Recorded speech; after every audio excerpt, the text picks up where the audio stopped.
Welcome to Public Health on Call, a podcast from the Johns Hopkins Bloomberg School of Public Health, where we bring evidence, experience, and perspective to make sense of today's leading health challenges. If you have questions or ideas for us, please send an email to publichealthquestion@jhu.edu. That's publichealthquestion@jhu.edu for future podcast episodes. This is Lindsay Smith Rogers. Today, as part of our ongoing series on vaccines, a conversation with Dr. Bill Moss about the different types of vaccines, the childhood vaccination schedule, and the concept of herd immunity. Let's listen. Dr. Bill Moss, welcome back to Public Health on Call. How are you? Good. Good to see you, Lindsay. You too. So today we're going to talk about the different types of vaccines. What are the different types of vaccines? An easy way to think about vaccines is to put them in like a couple of buckets.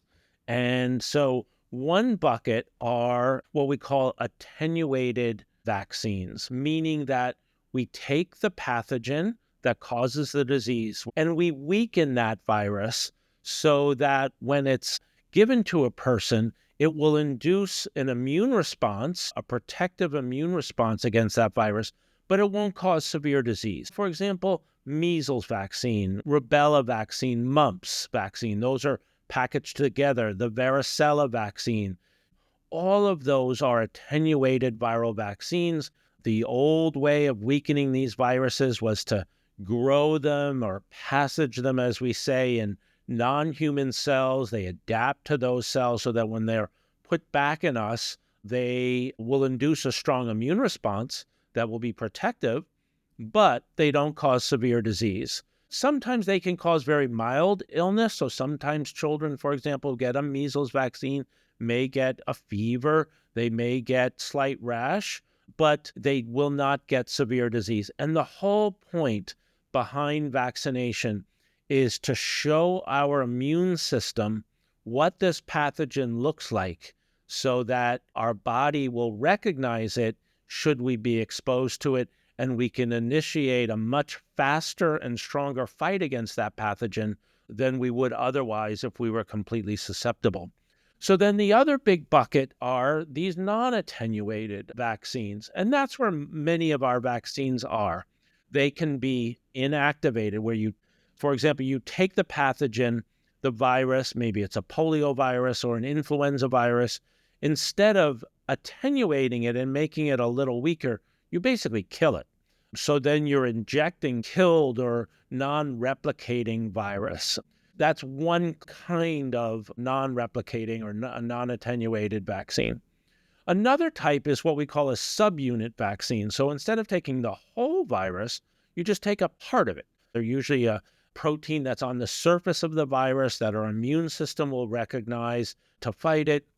You grow that protein up. They're called recombinant proteins. So, for example, the hepatitis B vaccine or the human papillomavirus vaccine are these subunit protein vaccines. We also do that with some bacterial pathogens like Haemophilus influenza type B or pneumococcus. Both of those pathogens cause pneumonia. They can cause meningitis. And then we have what are called toxoid vaccines. These subunit vaccines are for diphtheria and tetanus. These bacteria, Corynebacterium and Clostridium tetani, produce toxins. So the vaccines are actually against those toxins. Those are proteins. They're called toxoids. And so basically those vaccines are going to induce an immune response against that toxin and neutralize it. Those are the basic classes of our traditional vaccines. Now, obviously, more recently, we've seen new technologies with viral vectored vaccines, and obviously everyone's familiar with the mRNA vaccines for COVID. But this is the basic class of vaccines. And again, the principle is to train our immune system to recognize that pathogen so that if we were to be exposed to that pathogen, we would have this very rapid and strong protective immune response. I'm curious as to why we have so many different types of vaccines. Do some work differently or better than others? Yes, and part of it is just the history of vaccine development. For example, the toxoid vaccines were developed in the 1920s and 1930s. the attenuated viral vaccines like measles, mumps, and rubella, that required the technology to be able to grow these viruses in the laboratory, in tissue culture. That was really kind of fine-tuned in the 1950s. So we saw a lot of these attenuated viral vaccines introduced into the 1960s. As technologies kind of developed, we developed more sophisticated ways of making, for example, recombinant protein vaccines. We're learning how to conjugate these polysaccharide of say, pneumococcus to a protein to induce a strong immune response. So they do work differently. So, for example, the attenuated viral vaccines tend to induce a stronger immune response because basically it's like a minor infection. So you can get away with fewer doses typically of an attenuated viral vaccine. The rubella vaccine, for example, people get one dose of that and 95% of people are protected. The toxoid vaccines for diphtheria and tetanus, you need multiple doses to really induce a strong immune response. And so parents of young children will know that they get that vaccine, multiple times or very early in childhood because it takes more exposure of the immune system to those, say, subunit vaccines or toxoid vaccines in order to induce a strong immune response. You've mentioned a lot of these vaccines are in what we know of as the childhood vaccination schedule, this group of vaccines that children get from a certain age, they're given at a certain time. Can you talk a little bit about the logic behind timing these vaccines and the types of vaccines and grouping them together? Yes. So there are a number of factors that go into designing an optimal childhood immunization schedule. The first one is, at what age is the disease a major burden? So if you have a disease that's common and more severe in very young infants, let's say respiratory syncytial virus, you're going to want to get that vaccine to those children as early as possible. So you're protecting them. Or Haemophilus influenza type B. You want to protect children before they're 2 years of age because that's where the disease burden is. So part of it is driven by when the disease burden is greatest. Tell me what you mean by disease burden. What I mean is, in what age group is this disease most common and most severe, most likely to result in severe disease? In fact, many infectious diseases can be very severe in young infants. And as children get older, that disease becomes less severe if they acquire it in older age groups. Not all diseases, but some.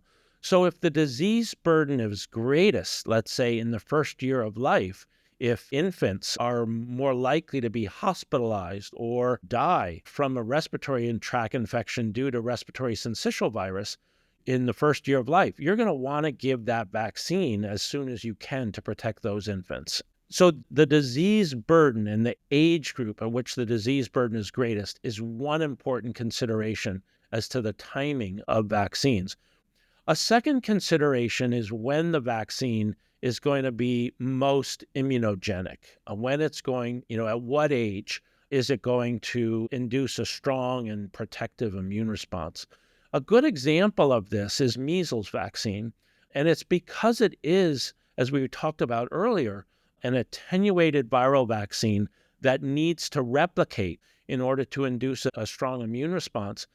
That replication can be inhibited if the child has what we call maternal antibodies. During the third trimester of pregnancy, the pregnant woman transfers through an active transport mechanism her antibodies to her developing fetus, so that when that baby is born, that baby is going to be protected for several months by these maternal antibodies. And it'll be to any antibodies that the mother has and anything she's been exposed to or she's been vaccinated against. But those maternal antibodies will wane in the first year of life. They go away. But they will also, if the child is vaccinated against measles in the presence of these maternal antibodies, those maternal antibodies will inhibit that vaccine virus and the child will have a less strong immune response. So we tend to wait. That's why the measles vaccine here in the United States is given between 12 to 15 months of age. We know the risk of measles is relatively low in most communities. So we know children in the first year of life are not being exposed to measles. And so we wait until the child's going to develop a very strong immune response. There are certain parts of the U.S. right now that is not necessarily the case when you talk about the measles burden being very low. And I have seen some suggestion that it could have some benefit to vaccinate infants before they're 1 year old. Is that effective? Yes, this is a very important question that we're facing right now here in the United States as we see this large measles outbreak in West Texas and New Mexico. And it does change the calculus a bit because now the risk of measles is kind of greater than we have traditionally assumed with our current measles vaccination schedule. So this would be an individual kind of risk assessment, and parents should probably assess this with their pediatrician or healthcare provider. What is the actual risk to their infant of acquiring measles? But measles vaccine can be given to children as young as 6 months of age. The CDC does recommend that children between the ages of 6 months and 11 months of age who travel internationally should be vaccinated against measles. So I think we can extrapolate that and say, if the child is eligible for measles vaccination traveling internationally, that same risk may be here in the United States in some communities. I do want to point out that that's an additional dose. That child will still have to get their, quote, first dose between 12 and 15 months of age, and then a second dose. Traditionally here in the United States now, that's in the preschool, 4 to 6 years of age. But that second dose could also be given at a younger age. You just want to make sure there's about a month between doses. All right. So with the childhood immunization schedule, it's a matter of timing because you've got antibodies from the mother and you want to get those vaccines when they're particularly vulnerable to these diseases. It's a matter of how well they're going to work, like you said, because the antibodies and other factors. What's another consideration? So I'd say the third consideration is coverage and trying to make the vaccination schedule easier. There's a balance there. Some parents are concerned about the number of vaccinations that children receive at a single visit. And there's no lot of harm in spreading those vaccine doses out in terms of their immune response. It's really, you don't want to have so many visits required that children are actually missing out on vaccination. So again, it's kind of a trade-off between what's convenient, what's going to get you the highest uptake of vaccines without creating a lot of anxiety about the number of vaccinations that a child receives at a single visit. And to be clear, first of all, as the parent of a 2-year-old, the lowest number of doctor visits possible is a great idea. But just to be clear, the anxiety around this is more about maybe some of the side effects and just a child just getting a lot of vaccines. There's no inherent danger of getting more than one vaccine. No, there's no inherent danger. And vaccines are often studied in combination to make sure that they don't interfere with one another. It is true that fever and soreness at the site of injection are common events that follow vaccination. My children are a little older. They're in their 20s, so it's been a while, but that is a concern. But it's not dangerous to be exposed to these multiple vaccines at the same time. Our immune systems are exposed to many pathogens throughout the day. We have bacteria and viruses on our bodies all the time. I know many people think that this is like too much for the child's immune system, but our immune system are seeing these pathogens and bacteria and viruses all the time. But vaccinated immunity is always a better idea than infection-acquired immunity for most of these diseases, correct? Yes, because vaccines are deliberately designed to train your immune system without causing disease. If a child is infected with measles virus, rather than vaccinated against measles, they are at risk of more serious complications that aren't raised by the vaccine. So up until now, we've been talking about more or less the benefit of vaccines for individuals. We're trying to prevent these diseases, which in the past just caused terrible mortality and all kinds of health problems. But there's also a benefit to this immunization schedule for the larger community. Can you talk a little bit about that? Yes, this was a big topic of discussion during the COVID pandemic, but this notion of what we call herd immunity. this is where people who are not vaccinated can actually be protected by people who are vaccinated around them. The term herd immunity actually comes back from the early 20th century, the 1910s, 1920s, where some of these studies were done actually with animals, showing that if a lot of people, I'll say now, people are protected through vaccination, the probability of a single unvaccinated or susceptible individual encountering someone with the disease is very low. That's the basic principle behind herd immunity. And the reason why it's so important is that we do have many people in our communities who cannot be vaccinated, or who, if they are vaccinated, do not develop protective immune responses. We were just talking about infants and measles. So the reason why we don't see a lot of measles in young infants in the United States, apart from the maternal antibody issue, is that they're growing up in communities and households where people are vaccinated. So just their chance of encountering someone with measles is very, very low in most communities. We have people in our communities who are receiving chemotherapy for cancer. Pregnant women cannot be vaccinated with attenuated viral vaccines. People who are severely immunocompromised, and they may have been vaccinated early in their life and they're no longer protected. So we have vulnerable people in our communities, whether by age or underlying conditions. And so we protect those people as a community through this process of herd immunity, where many people are protected through vaccination, and it reduces the probability of them coming in contact with an infectious individual.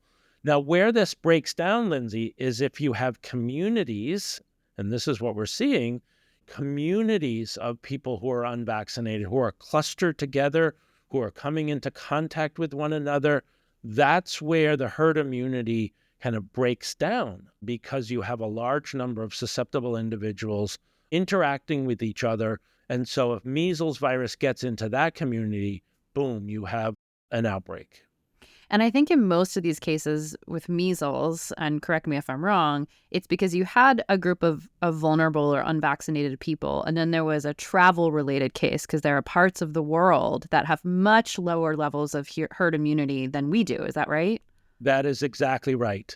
We have technically eliminated measles in the United States since 2000.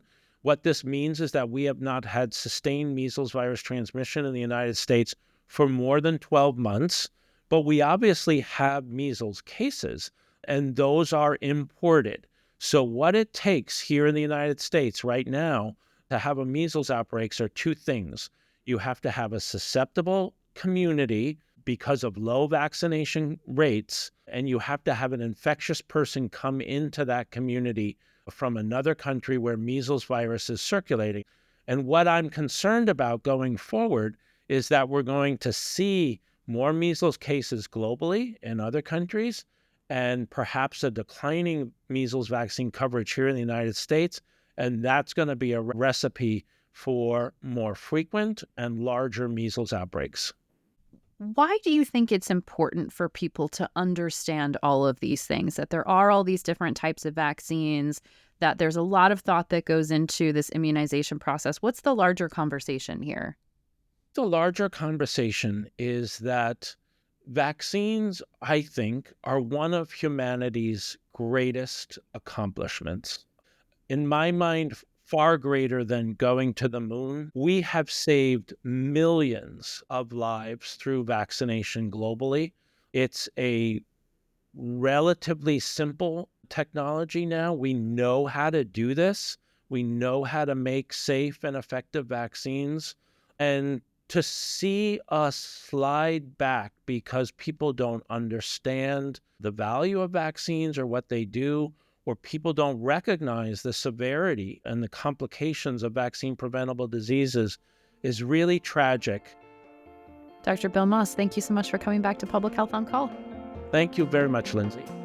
Public Health on Call is a podcast from the Johns Hopkins Bloomberg School of Public Health, produced by Joshua Sharfstein, Lindsay Smith Rogers, Stephanie Desmond, and Grace Fernandez-Cesiri. Audio production by J.B. Arbogast, Michael Bonfils, Spencer Greer, Matthew Martin, and Philip Porter, with support from Chip Hickey. Distribution by Nick Moran. Production coordination by Catherine Ricardo. Social media run by Grace Fernandez-Sasiri. Analytics by Elisa Rosen. If you have questions or ideas for us, please send an email to publichealthquestion@jhu.edu. That's publichealthquestion@jhu.edu for future podcast episodes. Thank you for listening.